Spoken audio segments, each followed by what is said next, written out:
請演員，我上你節目說的一些東西都是八九私底下他打什麼我念什么。所以你在 call in 的当下是八九在后面遥控的，他给你越偏激的药方，你为了追求刺激，到最后都不觉得你在造假，你在为八九做一件很了不起的事情。这种人他的影响是非常巨大的，他真的是容易洗脑的。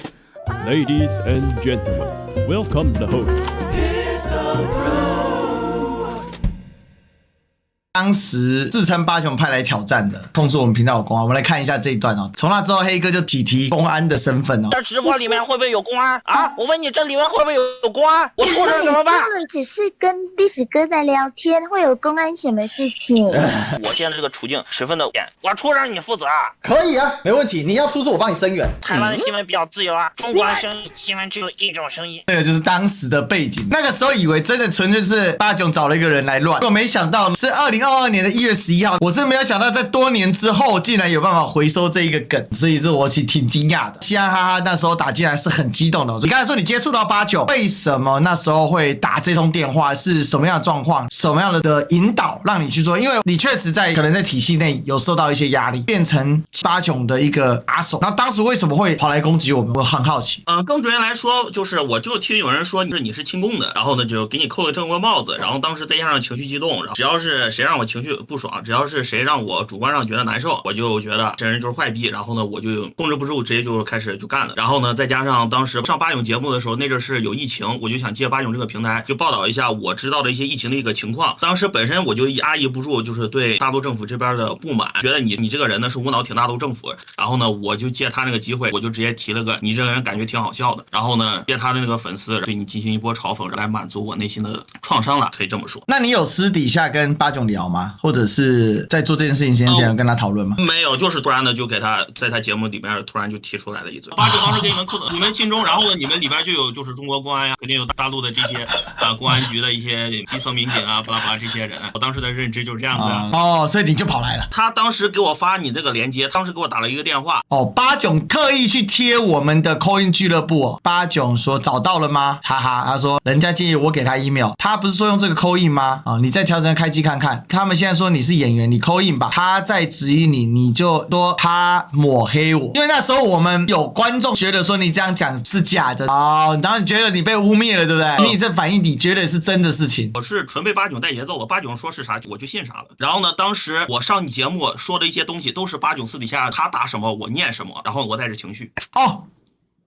哦，所以你在 call in 的當下是八九在後面遙控的。对，我操！我還以為你只是被他拱火，跑來生氣呀！這些就是證據，這些就是八九操控我的證據啊！八九說，連我該說什麼不該說什麼都在指導我，都有在整。然後呢，他就開始評價。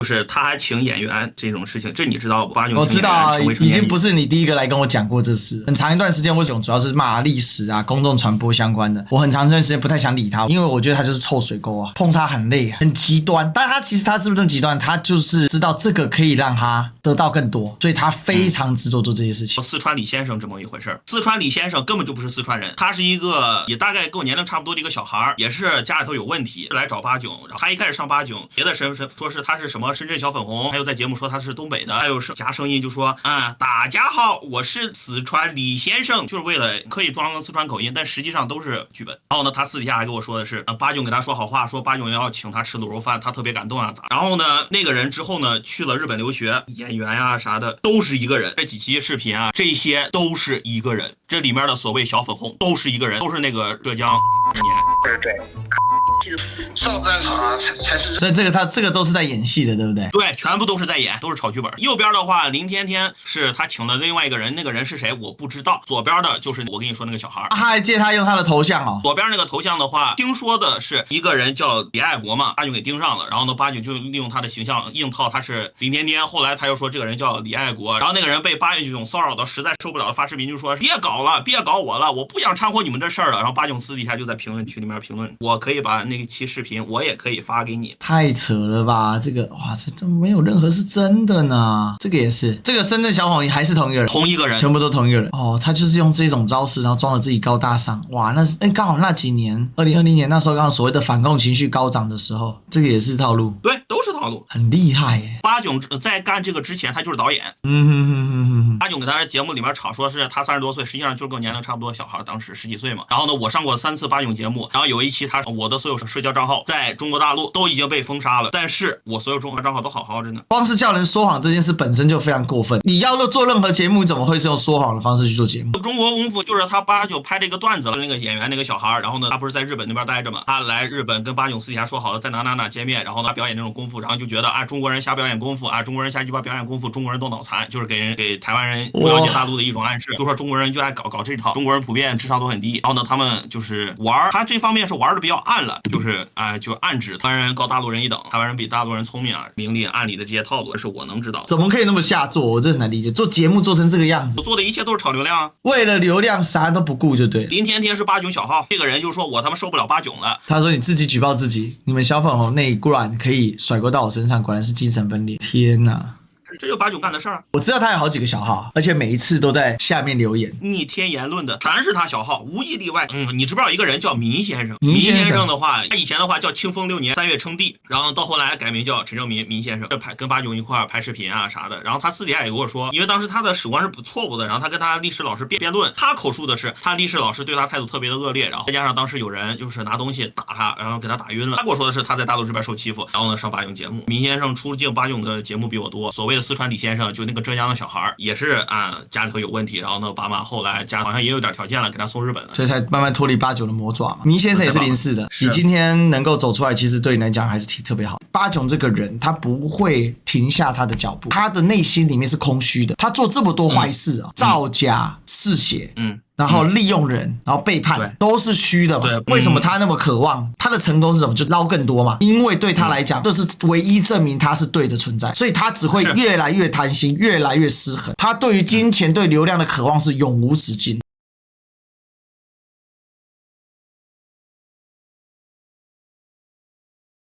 因為我認為他就是鐵共啊，因為他靠着共產黨賺超多錢的，你知道他靠罵黑共產黨有證據嗎？就王志安是全區 YT 的第一，第2名是一個叫王健的，第3名就巴囧，台灣第1，確實是靠着蹭共產黨賺錢，不是嗎？天天講共產黨，就是我當時被巴囧生化到什麼程度不？你們台灣這邊流行一個產業叫虛擬主播產業，我當時花600多塊錢找你們台灣的一個虛擬主播，就是提到巴囧，然後呢，當時人家態度就是，哎呀，不要跟巴囧，當時人家就說，哎，巴囧不好吧，我們主題不一樣，這樣的話很尷尬。然後呢，後來我也就沒提這事兒了。是，大家其實對巴囧都是不敢碰嘛。你看巴囧現在除了他圈子內的網紅之外，誰願意跟他聯名呢？一般常規的政治人物都不太願意跟他站在一起啊。那民進黨裡面多的是這種跟巴囧一樣的，他的價值觀怎麼養成？絕對不是他一個人創造的嘛。他們有一整套的千鳥世界觀，那這整套的人都是一樣的。你看那個賴清德，他講話他可以自己打自己臉。賴清德他自詡都是所謂的非常有道德感，然後他自己的人格很高尚，越強調的人越沒有。最近馬英九的事情不就這樣？他強調他沒有失智，越強調那大家其實他的太太出來講話了，他們所有的嘴瓢。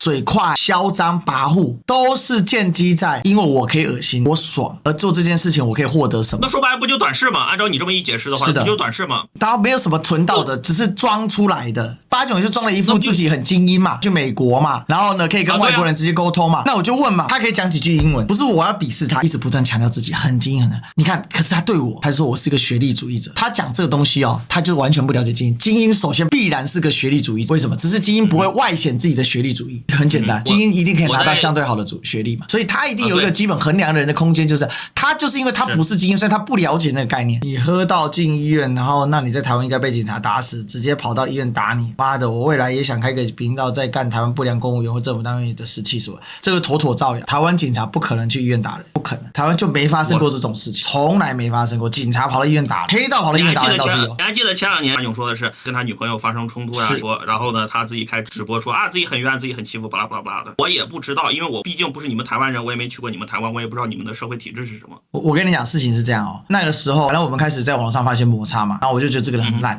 剛好誰報道？是3立新聞報道他，報道他跟警察發生衝突。那他一個講白就是綠的嘛，就被綠媒報，就代表說這件事本身很扯。他去跟警察嗆聲，然後跟警察甩態，被警察帶進警察局，還要直播啊！警察裡面是機敏機關，是不能直播的。然後他說這個叫做前置言論自由。他這個人就這樣，他就這樣講。那我就覺得警察很冤吶，然後所以我就做了一支影片諷刺他。結果他告我他也這個事情他跑來告我，就他輸了，因為我們那個沒有上到一審，而是在檢察官階段，我拿到一張不起訴書，書，相當於他敗訴。後來他因為青鳥就攀上了民進黨的核心，就是沈伯洋，就沈伯洋去找了他，結果後來他繼續告那些警察，那些警察被長官施壓，跟八炯和解道歉。我操，那你們台灣人照你這麼說的話，你們這邊社會氛圍很黑啊，很黑暗啊。然後他竟然把這件事情，在他有一次率了一群青鳥跑到國民黨的黨部前面去嗆下，跟國民黨人在那邊吵架嘛，結果他順勢就把這件事情講出來了，他自證其罪。太複雜了，我只能說，他也知道他告我絕對告不贏，所以他為了要搞我呢，他找了一對應該是一對不知道兄弟還是姐妹，反正是同樣姓氏住在一起的人，跑到蘆竹的人，然後作為他的訴訟代理人去桃園的蘆竹告我。他不在台北告我，他本身住在新北市的板橋區，住的非常非常好的房子裡面，因為他告我，所以我知道他家在哪裡。然後他到蘆竹去告我，害我去蘆竹做筆錄，他特別跑到外縣市，跑到桃園去，他故意的，你知道嗎？我操，那照你這麼說的話，那他就有點那啥了，他就玩這種陰招啊，他就是小人嘛，純小人嘛。我說一句實在話，他這個人哦，非常雞腸鳥肚，他做的事情哦，這個在台灣已經是超越一般人能夠接受。當然，現在又有青鳥這群擁躉嘛，就所以我理解為什麼後來大陸政府對他進行了更高強度的法律上的一個追訴嘛。那時候台灣有個陸配叫雅雅，雅雅發表的言論，甭管支持或不支持，他也沒出去殺人放火或幹嘛，你可以不支持吧。結果呢，被民進黨霸凌趕回去，其實帶頭就是八炯嘛，八炯去舉報他，然後呢讓陸委會把他趕回去。趕回去的時候，在機場，因為一時三刻他得被趕回去，他的孩子不能馬上轉學嘛，他3個孩子跟他先生抱在機場哭，尤其他3個孩子，已經馬上要看不到媽媽要好一段時間。八炯拿着直播懟着那個媽媽，瘋狂收，然後一直嘲笑，一直訕笑。然後呢，我看了一下下的評論區的大概啊，底下的基本上就是对雅雅冷嘲热讽，而且都是人身攻擊為主。我对大陸有意見，就是因為大陸的部分群體對我進行了人身攻擊，並不代表大陸所有人對我人身攻擊，我才對大陸保持了反對意見，我才去找到八炯，想讓八炯替我出頭。但實際上八炯頂多就是拿我的東西做流量，然後呢，他閉口不提我被官二代欺負的事兒。當時我覺得你在惡心我，八炯在幫我，然後我讓他幫我導了一下，是八炯在利用我。你當時想要和你我八炯整個3方會談，這是他的觀點。然後呢，八炯不來，然後八炯就背後操控我。我覺得那一期最惡心的是八炯在點影打字要你講話，然後八炯故意用挑釁文字激起了我的勝負慾嘛。他從來不敢跟我單獨對線，當我開動之後，確實讓你就受到很大的壓力。可是你看哦，你承受痛苦，他躲在背後竊笑，他笑翻了。然後他又對付不了我，你懂嗎？他把我們2個當熱子啊，他就是這麼壞啊。我當時我可以很負責告訴你，我爸和我媽都嚇壞了。我第一時間以為你，因為照你發言的那個方式，我以為你是八炯的員工反串來鬧的。對，因為我不懂嘛，因為你是照他的文字講話嘛，用文字的引導就會讓我很直白的感覺，這個絕對是八炯的手下，這不把他懟死不行。所以我就開始開炮。我相信你要來打這個電話之前，你大概也有看到我可能接的 call in 或者是其他的講評。我對於公眾人物的事件的批評是非常直接跟嚴厲的，但是我對於一般人，我是非常的盡可能的給予溫暖，因為我覺得我們老祖宗給我們的最重要的是人嘛，孔子中心講是個人嘛，人的本意是己所不欲，勿施於人，所以我盡可能的，其實在接 call in 我都是盡量讓大家開心一點。所以你今天來講的時候，我突然有一種腦袋麻麻的感覺，就是到底是有多大的邪惡跟多大的純惡，會讓八炯去做這些事情？他到底被利益變成這樣子一個狀態，極其恐怖啊！他那種行為真的。不要說別的，就哪怕是人情義理輪迴，他有一天一定會遭到報應。那個報應不要說是什麼天數，就是人跟人之間因為他的惡意而推動出來，最後會回到他身上。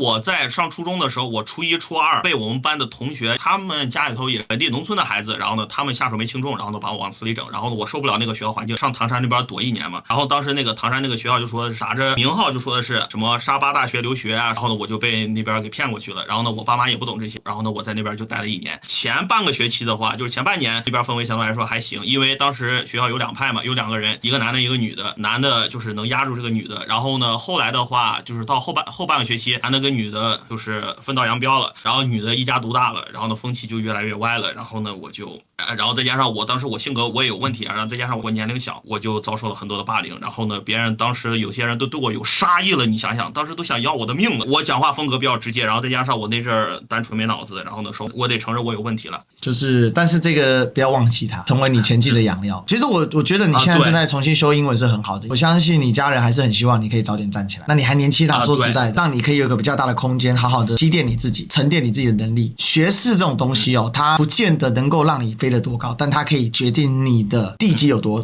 堅固，慢慢的恢復到正常生活。你願意走出來，而且願意打電話給我，我挺感動的。說實在的，4年前，你看4年前我還在那個房間裡面都還沒裝修出來，現在有能力也是希望說多一些正向的影響吧。我覺得正能量是這樣的，它不見得很爽，那種東西多了，人就跟你一樣，你根本就是現實虛偽，你那個線被打破了，你人會閃神了，每天不知道你到底活着是幹嘛，你就期待那個時候吃腦內啡，而且他給你越偏激的藥方，你為了追求那個刺激，造假的時候，你到最後都不覺得你在造假，你在為八炯做一件很了不起的事情。我當時我都覺得是跟八炯站台啊，我是在光明正義的精神啊，我在幹一件很偉大的事情，但實際上我被利用了呀。當他覺得你沒有利用價值，沒有流量，一腳把你踢開，理都不理你。是這樣子的。他那間學校在台灣都倒了，你知道嗎？中州科技大學，那在台灣那個真的都不要說是不入流的不入流學校，但是我不是看不起中州的學生，沒有任何學歷歧視，因為我用員工我也不看學歷，我看能力。但是學歷有一個好處，讓你自己做任何事情的時候，你的下限是更基石，就是你的地基比較穩，就這樣。那八炯很自卑他自己學歷這件事情，是因為他每一次敢來跟我直播嘛，所以他跟我這邊交锋就是他出一片我罵他之後他又想骂我，他又想證明自己是对的，他再出一片回怼回来，每一次都被我怼到地板上，所以他就很干。他有一段时间在跟我吵孙中山，在跟我吵袁世凱，在跟我吵段祺瑞。那我覺得八炯他的腦回路也很奇怪，這種區域就哪怕呂捷都不敢回應我，呂捷還正兒八經是個歷史碩士呢，你他媽來跑來跟我對這個地方，他還拉了一個他的夥伴，然後想要來站輪腳，這個人也不咋厲害，這個人是中央大學的歷史碩肄業生，他更沒讀完，論文也沒寫出來，然後跑來跟我對線，一樣被我幹趴在地上，他又不敢回，講一講他自己人又消失，他就暫時又不做我的主題了，就這又消失了。我們講的東西對他來講已經是3裡開外的東西，我有個優勢是我懂得從最簡單到最難，怎麼讓大家去理解這件事，就科普能力有在線上嘛，變成說大部分跟他開懟的時候，哪怕是他的粉絲都聽得懂我在講什麼，可是變成他就沒辦法。當然他還做了很多的一些內容哦，比如說他講國際地緣政治，他那個懂個屁國際地緣政治啊，他就是輪子那一掛，叫他去美國做個演講要幹嘛幹嘛，輪子那一掛什麼都把收。我也不太了解了，我只知道我在韓國的時候，法輪功是個比較邊緣的組織，然後呢，在我當時學校的時候，就是那邊的韓國大媽給我發法輪功的傳單，然後呢，我拿谷歌翻譯，我一看那玩意兒，就是我用我當時初中和一點高中知识來一分析，因为我知識儲備量肯定不多啊，我當時一翻譯一看，我就覺得一方面跟八炯講的東西很像，另一方面我覺得這在說什麼。第三，如果沒有經歷過這些事情啊啥的，很容易被帶偏，對吧？尤其是年齡小或者說年齡比較大的，很容易被帶偏。問了一些我那些在國外留過學的那些朋友啊啥的，我也接觸過一些出過國留過學的老師，他們的教主想辦法各種吸錢嘛。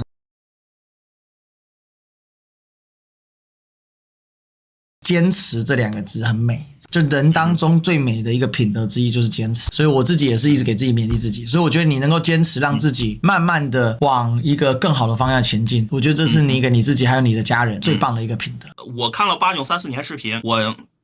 我到現在我在社會上有些事情我都分不清真假了，這是我看他視頻看多的下場。這個是後遺症誒，因為他瘋狂的在混淆真假，很可怕。我當時在我們學校裡面就已經分不清老師是真的對我好還是對我下套了，我已经分不清了。強調一下，我主動看八炯視頻，然後我這4年來我也讀了一些書，看了一點國語，然後呢，我張居正4本我看了。去看這些東西，其實對自己調理自己的身心，因為我覺得你特別需要是很棒的環境，讓你可以慢慢養父你自己。因為八炯太混亂了，因為對他來講，他在他內心裡面他是無窮的渴望，所以你但凡只要出現不順，他就暴怒，然後他就對粉絲情勒，然後他的粉絲呢，因為被他長期這樣子 PUA 久了，他每次情勒，每次有效，每次丟錢給他，就是用你們這樣當時都是未成年來遂行他的目的，很可怕。我有個建議，就是你把你跟他之間的事情整理的差不多之後，我建議你就不要再看他，理都別理他，你才會得到真正的自由，甚至你拉黑他都好，因為但凡你看的，你就會掉到回憶裡面去，你掉到回憶裡面去，對你其實挺不健康。雖然兩岸有不同的政治體制，但是我們有一個共同的文化，我覺得這個文化拉到最後如果把它升華一點，蒸餾一下，其實就是心胸的格局跟宏觀，就祖宗留了很多東西嘛。就因為我讀了歷史，所以我自己對自己有比較高的期許，所以我也覺得說今天也很感謝，很感動啦。你今天打給我，我喚起我4年前的回憶。我沒想到剛上來台北的時候，哇，那真是苦啊！那個時候一邊裝潢啊，一邊做節目啊，挺不容易的。過了這個過程，然後剛好你又來打電話，我覺得挺好的。這個故人相惜啊，有一天八炯一定會受到懲罰。我覺得你正在超過那個境地，只是需要一點時間，因為你太年輕的時候被他中了這些毒。但是沒關係的，前途是掌握在自己手上就只要注意3件事嘛，就是注意健康嘛，注意自己的心態，多多的愛自己的家人，這3個把握住就很好了。